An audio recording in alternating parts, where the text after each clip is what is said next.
Hey, Levi here with Hammerfab. Today we're going to be talking about this LT4 supercharged engine and the Holley mid-mount serpentine belt system that we got to put on this engine. Now what this kit does is it makes it really easy for you to put it in a hot rod, custom car, or something like that.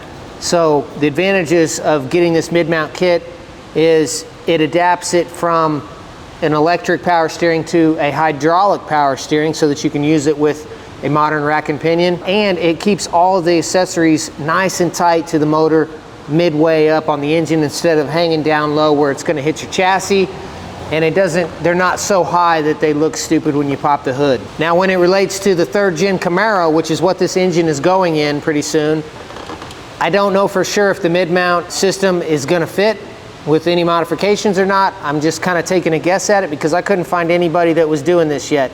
So we might be the first ones to try this in a 3rd gen Camaro with this particular setup, but stay tuned. We're gonna figure it out. We'll let you know what needs to be done, or maybe hopefully nothing at all, and hopefully it'll fit right in there. But for now, we're gonna unbox this stuff, kind of lay it out so we know exactly what we got, and then we'll look into the instructions and start putting this thing together. So the Holley mid-mount serpentine system for LT4 comes with very detailed instructions. It's got some really nice computer generated images here that are color. It basically kind of mutes out the engine and highlights the components that are in the kit for easy visual identification. So we're going to be going through this very thoroughly, make sure we put all this stuff together in the right order. All right, we've been looking through the instructions here on this Holley mid-mount system. They break it down into kind of different sections. So the first one we're going to do is the alternator bracket section. So we've got this nice cast aluminum bracket here. It comes with the supplied hardware. It's very specific on where it goes, and it's worth mentioning that when you order this kit, you need to specify whether it's a dry sump or a wet sump engine.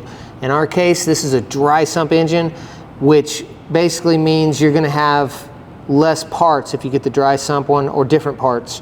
So we've got our bolts. We put a little bit of red Loctite on each one, just because that's how I roll. You don't have to use red if you don't want, but I like to use a little bit of Loctite. That way I know for sure this isn't going to come loose. So anyways, this is going to go on the engine block. All right, so this is going to mate up to the engine block here. We're going to start these first 3 bolts that hold the bracket on, and this one goes right there, and then the shortest bolt in the alternator kit goes down here on the side of the block. I'm gonna leave that loose for now until I get these down a little closer. And then the instructions say you want to torque these M8 bolts to 18 foot-pounds and the 10mm bolts to 36 foot-pounds. We'll get them snug and then we'll come back and torque them. All right, so I've got this little torque wrench adapter, which is kind of handy if you don't have the room or the need for a big torque wrench. This thing works pretty good. 3/8 drive. You basically just put it between your ratchet and your socket. And let's see, we are on foot-pounds, so we want 18 foot-pounds. Hey, look, we're already at 18 right there. Okay, 18 foot-pounds.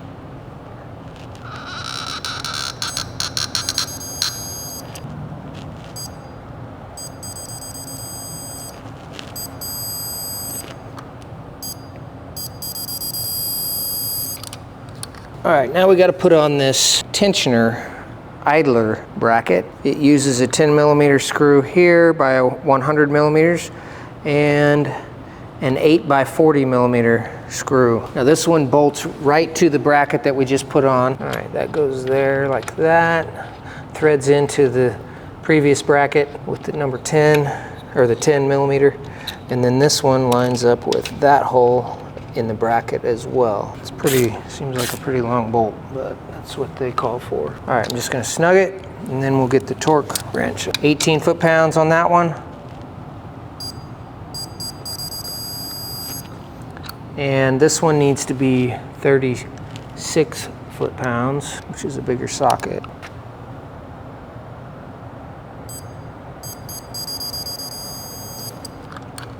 All right, there's those 2. Yeah, it's already quite the improvement, huh? And we're using the factory crank pulleys. All right, that part is done. Now we got to put the alternator on, which is made in America right there. Like to see that. All right, now when you first get this kit, there's going to be some slop right there. But don't worry, as you tighten this down, this bushing will close up the gap and make it nice and snug. Watch right there.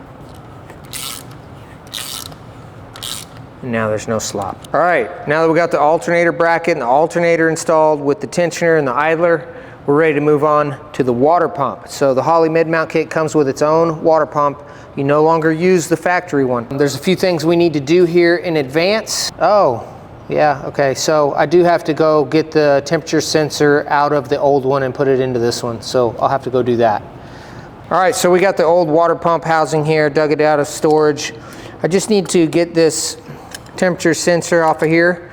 We're gonna reuse it on the new one right here. Or I think it goes right there, yeah. So I've got some smooth jaw pliers here so we don't mess up the sensor. You could use a socket.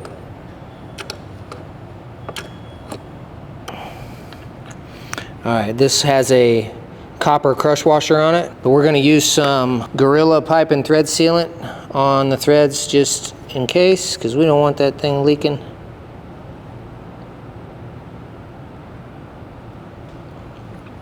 And then we'll put it back in the new one. There. All right. Don't believe we need anything else off of this one, so we're gonna set it aside. All right, now we've got to install these heater hose 90-degree fittings.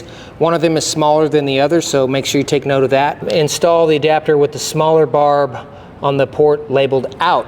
So evidently these are labeled. Let's see, where are they at? They are labeled. Look, right there. In and out. They got some real nice engraving on there.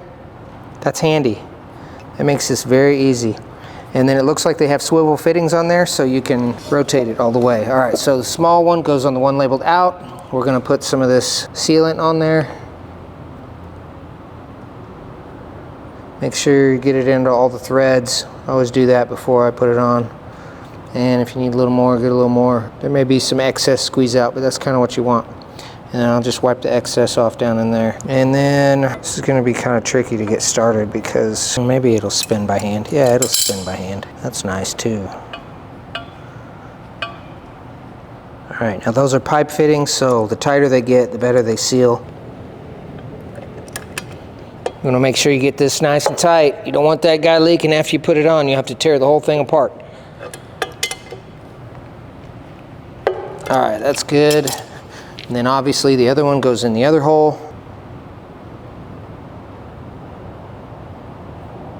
Make sure you don't cross thread those two. That would be definitely leak.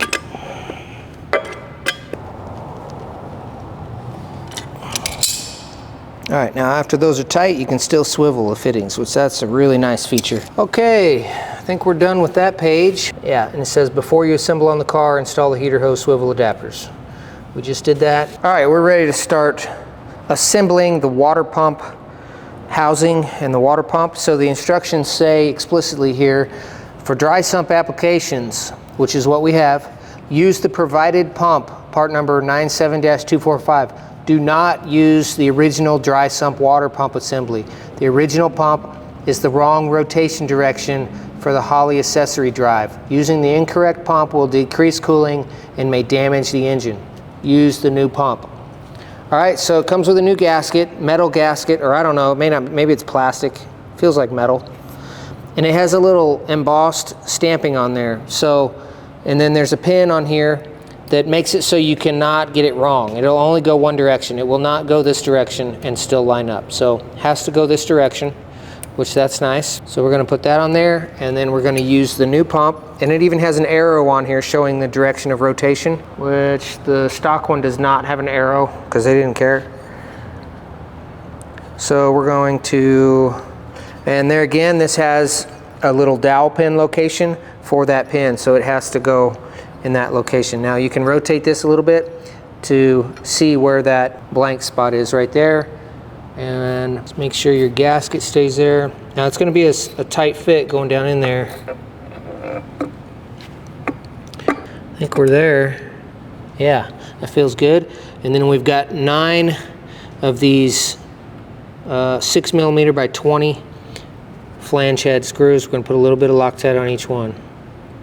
And then you'll have to install those through these holes on the pulley. The other 2 screws will, or the other 3 screws will go to the thermostat housing. I like to start everything by hand, especially in aluminum parts, just so you can feel what's going on and make sure for certain that you're not going to strip them out. All right, we're just going to start these by hand, and then after we get the whole assembly on the engine, we'll torque them on the engine. All right, then it comes with what appears to be a factory, GM thermostat housing, which looks like it's exactly the same as the original one. It looks like it's got a steam port on top. We're going to install that. It has an O-ring, so there's no gasket or any type of sealant required. Just stick it down in there and use the remaining 3 6mm fasteners. All right, we've got our bolts kind of laid out where they need to go, and now we're going to pre-install the metal gaskets onto the bolts. They've got little keepers on them to make it easier to do that. All right, there's one. That'll hold your bolts in place and the gasket in place. Now we're ready to install the entire assembly onto the engine. I'm gonna pull this harness up out of the way. I'm gonna put this little 30mm bolt in to just kind of hold the weight of everything. Well, I can't yet. I gotta thread these in. Come on. All right, what's that hitting? There we go. Gotta get that temperature sensor, clear that intake. All right, we got a couple started there. Now we'll just make sure that this is clear of everything and doesn't get pinched. Yeah, that'll plug into the temperature sensor. All right, let me get a couple of these over here started. Just kind of wiggle it a little as you go in, and you need an extension. Kind of sounds bad putting it on, but that's just that metal gasket clicking past the threads. See, now something feels like it's fighting. I gotta make sure this stuff doesn't get bound up in there. We're good so far. Kind of going over all the bolts evenly. Give those gaskets a chance to get caught up. All right, that's snugging up real nice.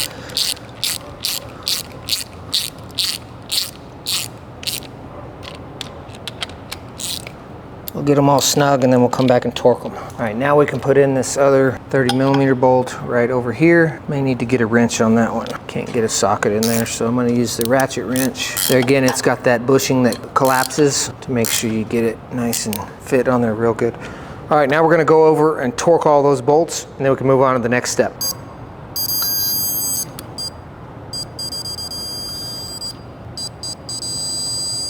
All right, now you can plug in the thermostat or the temperature sensor that goes into the water pump. And now we're ready for the next step. All right, now we're ready to install some of these idler pulleys onto the water pump housing. So we've got 2 brackets that are the narrow steel idler pulleys. They have bearings installed in them. They're both the same, and they take the 10mm screws. And then we have a billet steel idler pulley, which is pretty heavy. That goes up here. And then we have the phenolic grooved pulley, which it has a note here that says grooved idler pulley, install this one last. So that's a nice little detail that they add on there so you don't have to figure it out the hard way. Let's get those installed. Those slip over the shaft.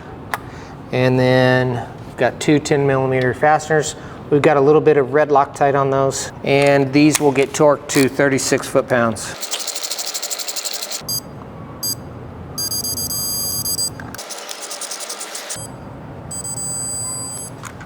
Those are done. Now the steel billet idler pulley goes on the top right. It comes with a bolt pre-installed in it. And then the last one is the phenolic grooved one. They say to put this one on last very specifically, and it goes on the remaining boss right there. It also comes pre-installed with the bolt. All right, now we've got her set to 36.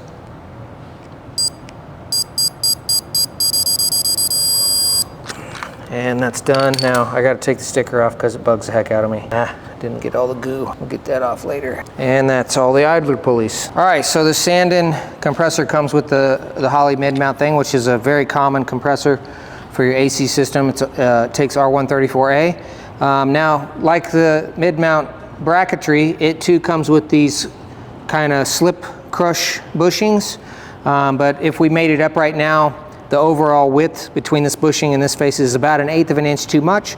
So we're gonna use a socket on one side and a C-clamp to manually compress that so that we can slide it in there easier. Whoops, you gotta make sure that it goes down inside. There, like that. Now you just, doesn't take a lot of effort. You just twist it like that.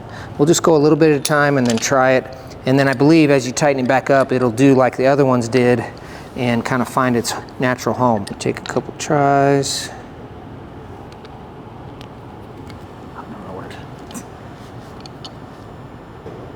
All right, now let's try and fit it on there again. And that one needs to go a little bit more, and so does that one.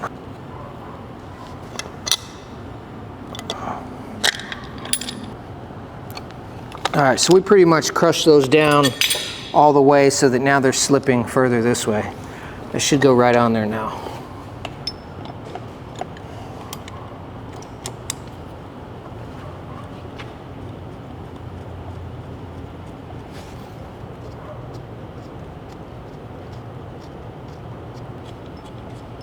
Using some smooth jaw pliers to just kind of run that in there without messing up the bolt. These things come in real handy all the time. There we go. Now we can get a ratchet on it, and we're just going to snug that one. Come down here, snug that one, and the last one. All right, now there's a couple of things we need to talk about here. So these are the manifold adapters for this kit. Now that I'm looking at it right here, so they come with two different ones. They come with a 90-degree one, or not really even 90 degrees. It's more like a 45 that kind of shoots the AC lines over the side here like this and points them down. So if that works out better for your application, it comes with that. And it also comes with a straight up version like that. So I'm not gonna open that up right now because these compressors come charged with nitrogen, which helps prevent corrosion inside and protects the seals and everything and the bearings before you actually use it. So since we're not quite ready to do that, I'm not sure which one of these is going to work out best for our situation. I'm not going to put these on right now. I'm going to leave it sealed up. But what I can tell right now is that the straight one would be easy to put on without having to take anything loose. It looks like this one that shoots off the side. You'll have to take this bolt out, put it on, and then put the bolt back in again. Something to think about for later. All right, so we're looking at starting the power steering pump assembly, not included with all kits. So if you want the power steering, make sure that you specify that.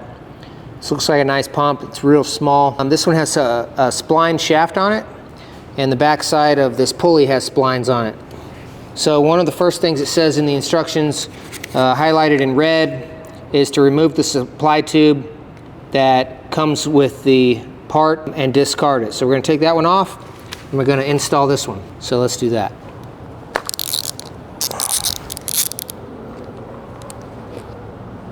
I'm assuming we keep this screw. All right, that's just got a little O-ring on it. The new one comes with its own O-ring. There's a little bit of oil in here. We're just going to put that right back on that O-ring so that it doesn't get hurt, and snug that down. All right, now we've got to put the banjo fitting on the top and take this plug out. There's two crush washers that come in this kit right here. They're aluminum crush washers. So one goes above the fitting like that, put it through the banjo fitting. The other one goes below it like that. All right, and then I guess you could potentially put this on the wrong way. So let's make sure we're doing that right. I think I got it on there right, according to the picture.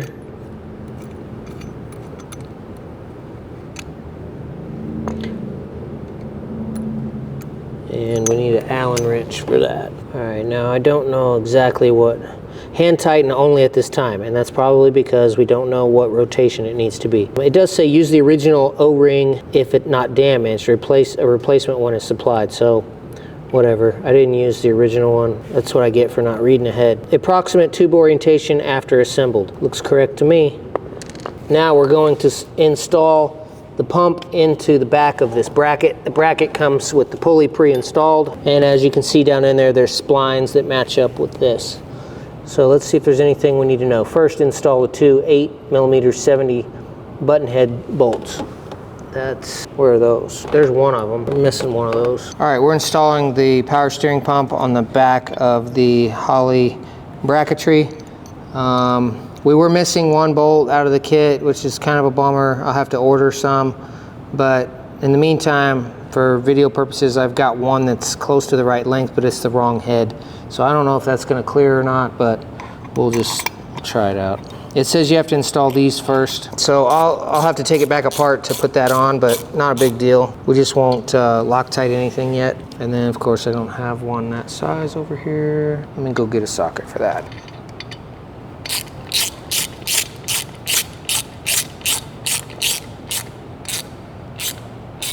Okay, now you're probably wondering, well, if we just left everything loose before, how do we tighten it up? Well, if you look right through there, there's a hole for the Allen socket, so we can tighten that banjo fitting after we bolt it in here. Now that's pretty cool.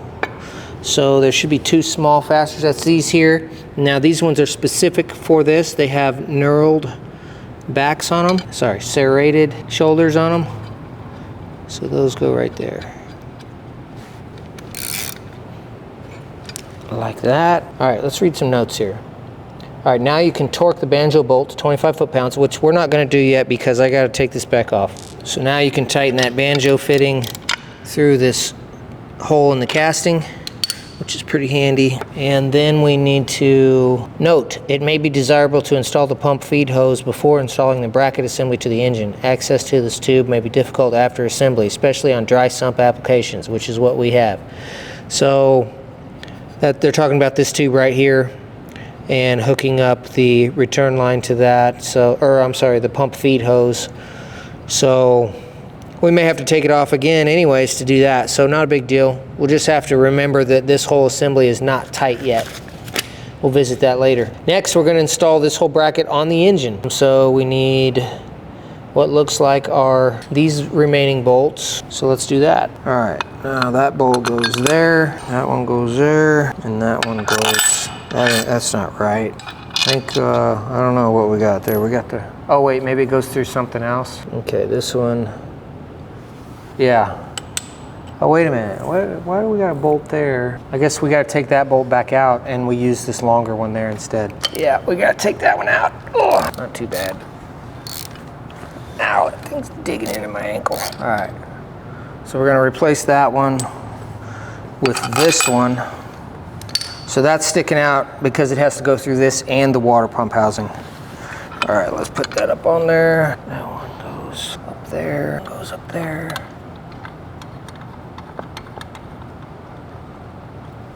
All right, one of the last pieces in this kit that we need to install, or a couple of the last pieces, is this tensioner and this idler pulley. So we're getting down to our last bolts here. So we're going to install this onto the aluminum power steering bracket. Torque those to 18 foot-pounds.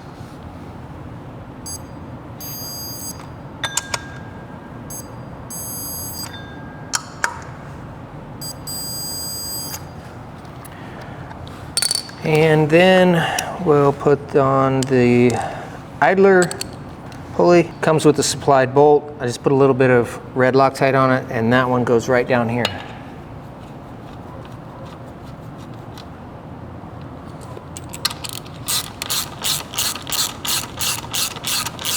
And we'll torque that one to 36.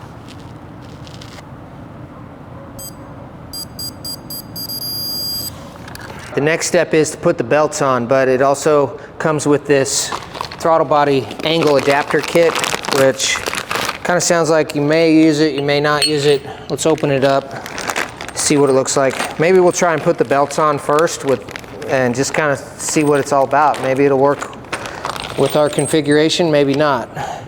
So let's, the next page of the instructions has these very nice diagrams with color-coded banding so you can see which belt is which. There's two belts, so there's the regular belt and the supercharger belt.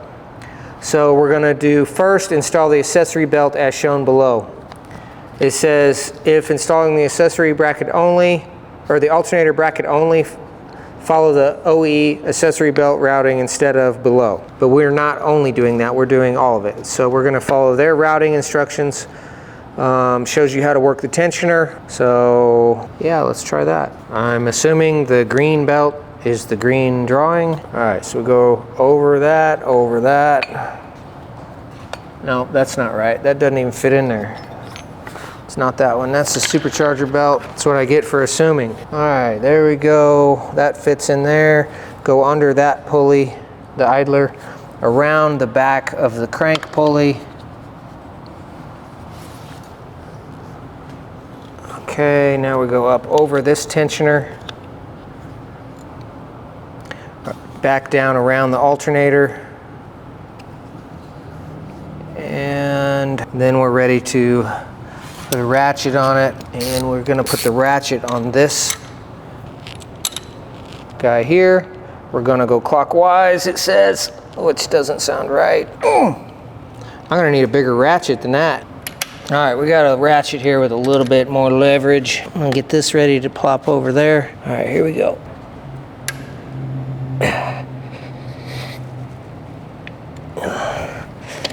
There we go. So that thing's like a gas strut, a really beefy gas strut. All right, there we go. We got that on there. Feeling good about that. I always like to double check, make sure it's engaged in all the ribs all the way around. And that one's good to go. Now, the next one is the supercharger pulley. Now that first one doesn't interfere with the throttle body at all. So maybe the supercharger one does. Maybe it doesn't. We'll see. All right, that's the 8-rib pulley. Okay, we go down around there, down there. Oh, I see. Yeah, it gets close, but I don't think it's gonna hit. Okay, then we go around here. Then we go around the crank. Let's see, where does this one go? Straight down. And then over there, like that. All right, now this one, you turn counterclockwise, which kind of seems odd.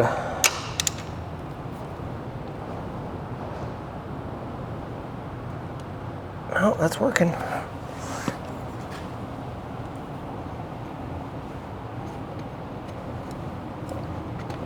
You gotta eat your Wheaties to get that on there.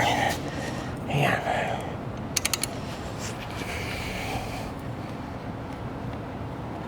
There we go. Yeah, it looks like it's clearing fine. I could see why you might want to kick it out a little bit. I mean, it just barely clears. It clears that throttle body by about 1/8 of an inch. So I guess if there's any kind of flex or anything, it's gonna hit. But I mean, 1/8 of an inch should be fine. We're fully engaged in all the grooves. Looking good. All right, so we're gonna take off this stock throttle body and put on the angle adapter that comes with this mid-mount kit. It's clearing the belt right now, but we're gonna put it on there because I also have plans for the air intake on this car anyways, on the 3rd gen Camaro, and kicking it up a little bit is gonna help the situation for what I'm wanting to do, so might as well. Now, did it come with bolts? Oh yeah, it did. I thought I saw some. There they are. And I guess if you wanted to upgrade to a bigger throttle body or something like that, you'd have to do this anyways. All right, there's the stock throttle body, and it's got an O-ring seal on it, so we should be able to reuse that. That should seal right on here. Let's read the instructions, okay? It's always good to read the instructions. Once again, very nice detailed pictures on here. Fits all LS and LT intakes. Up for car style intake. Look right there. It says up for car style intake, up for truck style intake. Intake side. All right, so it tells you exactly how to put it on. Easy peasy. We're gonna do like that because it's a car. And get the bolts started first, like that. And then slide it up in there. Well, I said that. No, I can't do it. Maybe you gotta start this one first. There you go. Start that one first and then that one. Once again, you gotta be smarter than the thing you're working on. Meanwhile, they're laughing. They're laughing at you.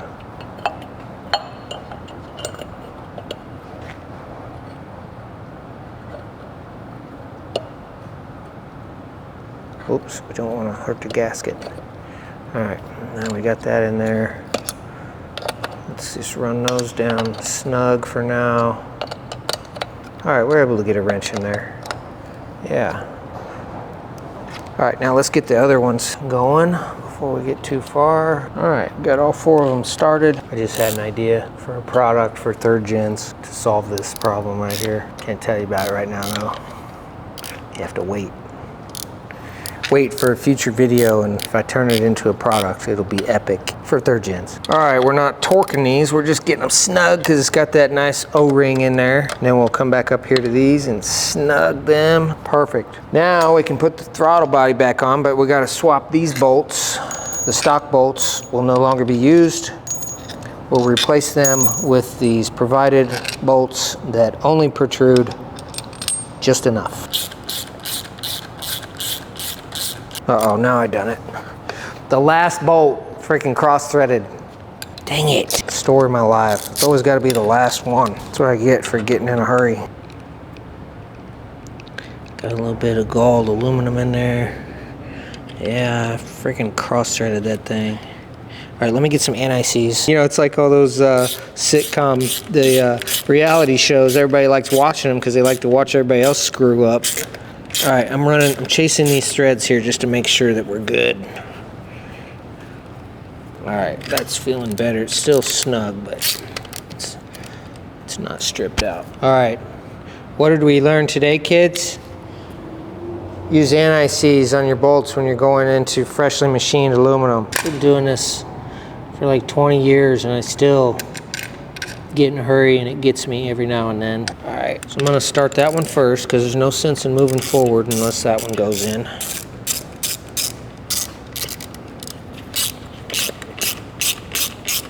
All right, seems good. Let's get these started. Good. All right, there we go. Now you can see you can get your whole hand through there between the throttle body and the belt. It kicks the throttle body up a little bit, help you put the hose on or whatever. All right guys, that concludes our video on this Holley mid-mount serpentine system for LT4 dry sump application. This one's going in our 3rd gen IROC Camaro. Also coming soon on our next video is the Detroit Speed Quadrelink suspension unboxing, and we're gonna go over those parts.